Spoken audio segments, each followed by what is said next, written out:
again to English in a minute. We eat our dinner on dining tables, and we put our coffee on coffee tables. Turn the tables.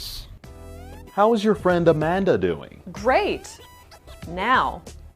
What do you mean, now? Well, last year, a senior colleague tried to get her fired. What happened? She turned the tables on him. Now she's his boss. To turn the tables means to reverse a situation to gain an advantage.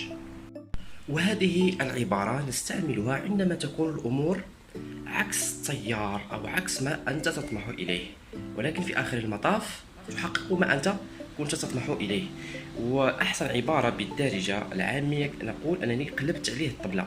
فمثلا شخص ما أنه لا يحبك وأنه يطمح إلى تهديمك، ولكن في آخر المطاف أنت تنجح وهو لا ينجح، فنقول to turn the tables. This is English in a minute, guys. See you in the next video.